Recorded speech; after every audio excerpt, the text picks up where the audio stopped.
Well, the time has finally come to update my 1990 Jeep and get rid of the carburetor and install the Howell fuel injection system. And during this video, I'm not going to show you every single step as I'm doing it, but I'm going to go over the steps after I've completed them and just make sure you understand what you're getting into if you want to try this system too. I've just unpacked the box, and they give you a nice manual with it. They give you all the parts you need. This little bugger here goes where the speedometer cable plugs into the transmission to give an indication of speed. You have the oxygen sensor here. Got a fuel pump. This is the computer, which is actually a GM computer with a Howell chip. This is the adapter for the throttle body to fit on top of the existing manifold. They give you this pretty massive fuel filter. Haven't seen one quite that big. Christ, it's coffee can size.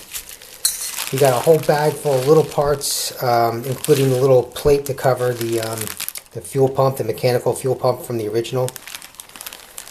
They give you this wiring harness, which is pretty big deal. I mean, this is really a big part of the whole system, and it's all very well labeled. I mean, every connector here is labeled, printed up.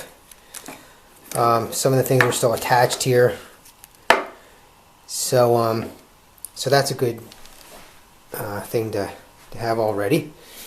And then, of course, the throttle body itself, which is a GM throttle body, and that's all ready to go as well. So that's the parts they give you. As I go through this, I'm going to give you each major step and explain some of the pitfalls and what I've discovered. But we're going to go do this thing. Before I do anything, I wanted to just show you the engine bay as it is stock. And so this is a 1990 carbureted. It's totally stock, has all the original emission stuff. Nothing has been buggered up. Here's the original carburetor, the air cleaner, and a lot of the original emission stuff. I mean, here's some of the vacuum lines you see. A lot of this is just going to go away. And I'll just bring it back over here to the other side. This whole thing down here is that pulse air system, which is for emissions, and that's become troublesome just because I can't find parts anymore. So even if I'm attempting to try to keep this thing stock, it's just difficult to get parts. I can get the kit to rebuild the carburetor, but finding parts for the rest of the emission stuff as they go is just getting to be a pain in my rear end. So the hell with it. We're going to go fuel injection. Now, my Jeep has air conditioning, which will complicate matters a little bit when I get underneath the dash, because I got to get the the components of the air conditioning out of the way so I can do some of the work.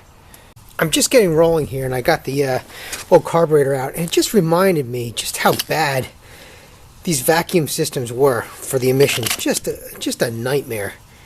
And I think the hardest part about this project, I'll bring it back into the Jeep here, is remembering what the hell all this stuff did. You only need a couple of these lines now, but you just got to trace everything back and just remember what the hell all this crap was from back in the day. I'm already finding, not just the vacuum lines themselves that are bad, but the plastic connectors that just snap off, and it's just a train wreck. And I'm glad I'm getting rid of it.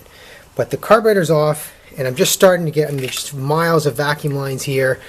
Half of this stuff will go. This, this thing's going. There's just all sorts of crap that you just got to get out of the way. So I think the hardest part about this whole project is just remembering what all this stuff did. All right, the bulk of everything is removed. And, I mean, there's just so much crap. You really wonder how the damn thing ran at all. There's the pulse air stuff and just garbage. So all that's out now. There are some smaller little pieces to get out, but I really want to start paying attention here to the electrical. I want to just get a sense of where I am and how that's going to connect, because there's still pieces here that I've forgotten what the hell they do, and I want to make sure I'm not cutting stuff that I don't need. Incidentally, the CTO valve is down here. You can see it here. So here's the where the throttle body and the carburetor was. And the CTO valve is located right down there. We will need that. And, you know, I'm a little worried that this older one is not up to par anymore, so that's something I want to check. But that is with everything basically out. You can see how much cleaner it is. The pulse air system is out, and that really leaves a lot more room in there. So I want to examine the directions a little more and see where we are, but we're moving forward. Okay, quick little tip here. I moved on to the electrical because I just like to get the hard stuff done first. And so I've gotten the vacuum stuff out of the engine compartment, most of it. I haven't touched the fuel system itself yet, other than to take the carburetor off. But to get to the electrical, one of the things you have to do is take the dash half apart. Now I have air conditioning in mine, so I've dropped the air conditioning duct. I've taken the radio out. I've taken the middle bezel out. And the next thing is the glove compartment. And it's a pain because you'd think there's three screws here, and when you open this door, there's a screw here and a screw here you can take out. But the bugger still doesn't come out. Well, the problem is behind this dash here, on this side and on the other side, there are two screws here and two screws on the other side. Actually, two nuts, I should say. And they are 11 millimeter, and you're going to need an arrangement like this. And to get at them, basically, you can hardly even see it. You basically have to just wind this thing in there and feel around with your fingers till you find the damn nuts, and sort of half laying on your back to get to them. So there's 4 of those you have to take off to get the glove compartment out, and then behind the glove compartment is the computer. The old computer is located behind the glove compartment, glove box. There's a screw right here that you take out, and then on the engine side of the firewall, there's 2 bolts, one here and one a little bit behind the battery. You take that out, and then you can get the old computer out. All right, I've hit my first real snag here. This is the harness for the computer. I'm behind the glove box right now, right? So you need to get this thing out so you can cut all the wires that you don't need. And what they want you to do is this, if I can get my hand in here, is the ductwork for the defroster, and they want you to remove that. Well, I don't know how the hell you do that without removing the whole goddamn dash. So that's still sitting there, but I need to get this harness out from behind there, which I could probably sneak it through there, except for these wires right here. There's a black striped orange and a black wire and another black stripe orange that did go to the harness, which I've cut. And these go behind this ductwork somewhere. I don't know what they do, and I can't really cut them till I know what they do. But because they're integrated into the whole harness here, they're preventing me from pulling the whole harness out. So now what I'm doing is I'm cutting the electrical tape as near as I can from one side, and then I'm going to cut it from the other side. And I'm going to have to pull out all these wires individually and leave these wires here until I figure out what the hell they are. So that means if I pull back here, there's the glove compartment.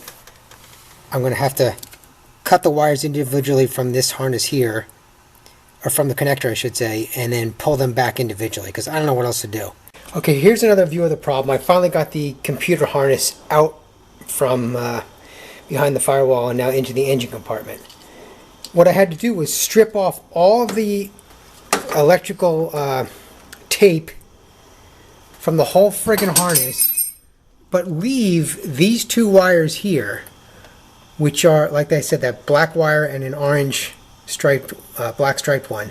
I don't even know if these are important, but because I can't trace them, I have to assume that I can't cut them, so I didn't. So they're still sitting behind the ductwork somewhere inside, but by taking the electrical tape off the harness, I was able to separate them, leave them inside, and I could sneak the this harness and the connector behind the defroster barely. So now it's all in the engine compartment. Now I just have to start tracing everything and figuring out what I can cut out and what I can't. All right, anybody doing this project, this is going to be a very important part of this video. This is the connector to the computer, and the directions from Howell are not super clear. I mean, they give you a bunch of things that they want you to do with specific wires. My connector was not numbered, but I found it in my factory book, and I'll show you in a second. But what I'm doing here is just labeling the important wires, and then there's a whole bunch of wires that go to various of the old sensors that we're not going to use anymore that we're just going to take out. So we'll trace those back. But first I wanted to figure out what I'm dealing with here. So there's certain wires that they want spliced or connected, and you'll see that one, the purple and the orange that are twisted from the factory that way. Those are two important wires. And in addition to what they show you in the directions, here is the factory book. I'm trying to get a good shot of this, but here's the wiring connector. Here's those little ears up here, so you orient it correctly. And the way it starts is 1 down here, 20 over here, 60 here, and 41 at the top here. And they also give you some important things like the battery, start, grounds. So this chart may be very useful to you if you're doing what I'm doing here. All right, because the wiring's so important here, I just want to go over this where we are now one more time. The original computer harness is now totally out of the vehicle. And that's all the extra wires I have. Thank you. Now, what remains after I've gone through this is these two wires here, which are 47 and 59 from the original computer connector. Those need to be spliced together. This purple one here, which is number 18 from the original, goes onto the new harness. I've forgotten exactly where. I got to look at that again. Then there are some of the old wires that remain. Let me just get these out of the way to show you. You have some of these old sensors. Now this is the old water sensor, which is going away. So there's a new water temperature sensor there. This is the old spark advanced knock sensor. I'll get it out, which will go away. And down here, there's a pink wire and this connector here, which is for the manifold heater, which stays. So don't cut that pink wire. And there is a switch associated with the manifold heater as well, which stays. So that's all that stays. And then there are some other wires here which I've kept for power and for ground. And there's a green one which is the start signal. Only 2 of these you need potentially for the new wiring. But I'm just going to keep these extra ones here because in the future I may ever need them, so what the hell, I'll just keep them out. Right, here's another little gotcha. I'm starting to do more of the wiring, and down here, this is the master cylinder obviously, and the coolant bottle sits here, which I had to take out to get at this, but underneath the coolant bottle is the ignition module down there. And what they want you to do is pull out this connector, which was 3-wire when I originally, but now they want you to add a 4th one, which is this one right here. Supposedly in the kit is a jumper wire, but it was not in my kit. So what I ended up doing was, rather than take 45 minutes to run to the parts store and back, I found a similar connector from the old wiring, and I buggered up the old one to get the just the little connector piece out that's in there right now. And once I had the connector piece out, I was able to use another piece of cable and then splice it together with the purple wire. Alright, the last thing to do from the old harness was the manifold heater relay, which this is it. Here's the diagnostic connector. It was mounted on this side of the battery. So here's the diagnostic connectors, and the relays are right here. But I removed it from here, took it underneath the battery, and brought it back up over here so I could work on it. And it's the manifold heater relay is the top one, and then the diagnostic connectors, which are no longer used, sit up top here. All right, and you need to apply switched battery power to the blue wire on the relay. So what I did was, rather than take the rest of this harness apart, which I just didn't have the energy to do, I just snuck in another piece of blue wire into the harness and then attached it to one of the yellow switched battery wires that I left over from before. So that's done, And again, all these wires here, a bunch of them are going to the diagnostic connector, which are no longer used, but I just don't have the energy to fish them all out, so I'm just going to leave them there for now, maybe some other day. Alright, so this gets snuck back underneath the battery and mounted back up here where it was, and then that's it for the old harness. And next thing is to start attaching the new harness and the new computer. When you install the new computer, it goes in the same spot as the old one, and the new wiring harness that Howell provides comes out the firewall in the same place down here. And so this harness comes out here. There's a ground. See if I can even show it. There's a ground right in here, which I can't even show with all the stuff in the way. And then the harness ties into all the sensors and to the throttle body pretty easily. And the main harness in the Jeep, which you tore apart to get everything spliced in together, goes back together the same way it was. So that fits in the same spot, and the new harness looks just pretty much like the old one did coming out of there. Alright, I'm underneath the vehicle right now, and I want to show you a couple things under here. As I've done this project, I mean, everything is rusted, everything takes longer than it should. I'll show you some of that in a second. But underneath here you have the vehicle speed sensor, which really is just, it goes in between the speedometer gear and the cable here, just so the computer knows what the vehicle speed is. And you can see, if I pull back, I'll try to, I have the transmission pan out, which I'll show you why, but in a second. And underneath here, I have my fuel lines running along the driver's side rail here, which are kind of a pain to get to. And another thing I had to do here was the catalytic converter right there. Actually, I can't see it with the camera here, but the catalytic converter has a little plug sticking out of the other side there, and I had to cap that off. And I removed the exhaust pipes that go for the pulse air system, so that's all taken out too. But everything's kind of a pain to get to under here. Alright, here's why I took the transmission cross-member pan out. First of all, this thing's rusted all to hell, and you just can't get at anything underneath there. So I need to cut the fuel lines, and you just can't get to it with this thing in the way. So, of course, I took it out, and I really need a new one. I ended up welding some washers underneath where it rusted out, and same on the other side. I built up with using a welder. I mean, it's a crap job, but for now it's going to have to do. But the way they want you to mount the fuel pump and the fuel filter is, I'm not thrilled with it actually, because the fuel lines come along the rail here, and then I have to bring it back out to meet the fuel filter, and this really has to stay. There's nowhere else to mount it really, at least on my Jeep. I would rather mount it on the rail, but there's just no room to put it. So you have to mount it on this pan here, and they gave you this little clamp thing, which it works all right. But I ended up putting a piece of pipe insulation, which is like a foam, underneath it just to keep it from rattling and wearing through from the metal contact. So there's the fuel pump here.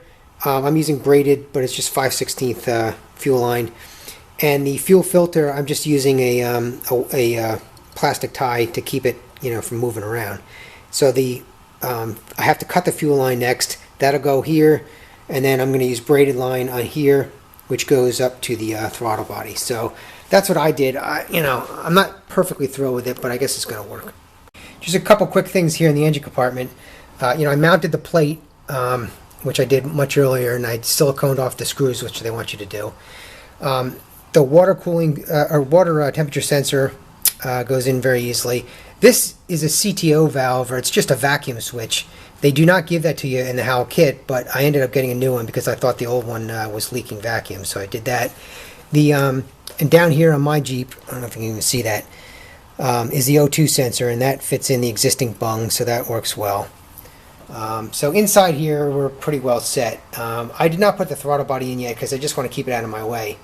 But as you're doing this project, my valve covers was leaking, so I put a new gasket on. So every step of the way, there's something a little extra that you're going to have to probably end up doing if you're like me. So the project's definitely taking longer than they than they say in the paperwork. All right, this is really tight under here, but I'm going to try to show it.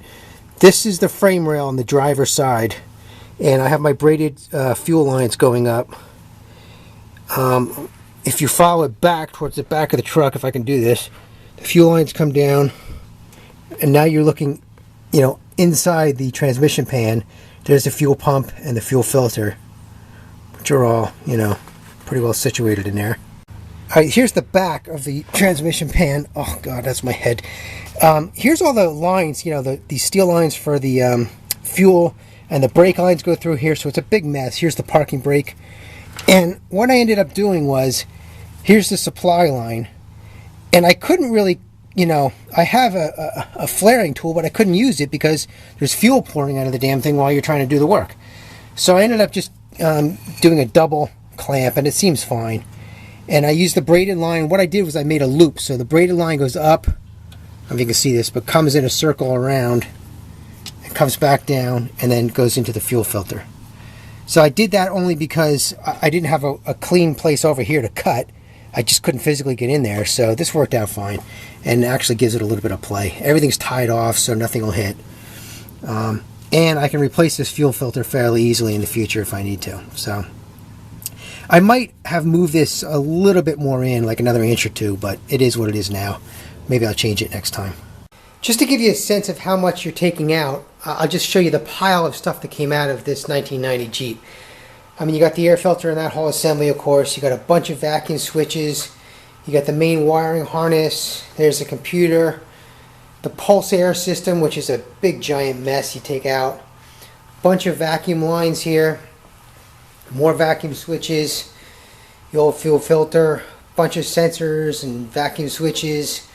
And of course the old carburetor. The mechanical fuel pump. So all this stuff ends up coming out, and I guess the vehicle is actually lighter for it, but there is quite a lot of work to do to get all this done. Alright, I've started up the vehicle, and I'll just run you through some of the last items that were on the list here. Since you're all probably wondering, is this air filter, air cleaner, you know, I went back and forth. I don't like this arrangement, and ultimately I want to change it, but I needed to do something right now. So this is a 10-inch filter. It clears the brake booster, no problem. In fact, there's extra space there. And I tied the PVC system in half-assedly. I don't really like it, but for right now it works. The rest of this installation went pretty easy. Here's the vacuum lines. I teed them off here, right out of the carburetor. One of the lines gets capped off. So that went pretty easy. Here's the CTO valve, which I ended up getting a new one. I had one there already, but I just got a new one just because I think the old one leaked a little bit. So that was pretty easy. The vacuum lines going to the charcoal canister underneath I did maintain, but in order to get to that, I had to remove the coolant bottle, which I had to anyway because I had to get to a wire underneath there for the Duraspark ignition. So that came out, and underneath is the canister, and they were a pain to get off just because they were dried on, but that's all done. You got the water coolant sensor. Existing EGR was fine. I had some vacuum lines here which I capped off, so this is just used now for the brake booster. The throttle body linkage, I used the old rod and it was fine. I didn't have to adjust it or do anything, so there was no adjustments there. And this goes wide open throttle without any problem, so that was easy. What else is behind here? You know, I got some wire loom. I tied all off. I mounted the map sensor here. I just made a tiny little bracket here because they want it facing down and it has to be above the throttle body base. So I just made a little mount right here and I tied that to the bolt. So it all came together pretty easy. It did start on like the third try. Once fuel got in there, it was no problem. There's the PVC. Let's see, what else am I missing here? Oh, underneath there, I don't know if you can see it, but probably not. But I tied the wires to the starter underneath there. My starter solenoid is not mounted on the wall. There's a relay on the wall, but the solenoid is on the starter itself. So that's where I tied that in. And then if you come up here, I have a juice box, which is the ignition box. It's like a third party that I got the tack signal off of that on the negative side. And then if you go in the vehicle, the check engine light, I went to Radio Shack and got this little red light here, which I mounted on a little bracket here. I could have put it over, but I just, for me this is fine. And the diagnostic connector is right here anyway, so when I turn the car on, the light comes on for a second, and then it goes off once the engine's running. So I did that. So all in all, the system's pretty good. I don't really have any complaints other than, the directions were not, all the information is there, or most of it is, but they're not super clear. They really need to be rewritten and reorganized. But if you read carefully and just, go back and forth, you'll eventually get what you need. And the project definitely took longer than they say, but that's partially because I got rust on the vehicle that I have to deal with. I pulled the transmission pan, I got to weld part of that. I took the time to solder all the wiring, and it just takes time to do all this stuff. So if you're like me and you want everything to be perfect and make this into a nice daily driver, then it's going to take a little bit more time than they probably recommend. But I think it is worth it in the end, even though it's a pain in the ass to do all the wiring. But we'll see how she runs long term.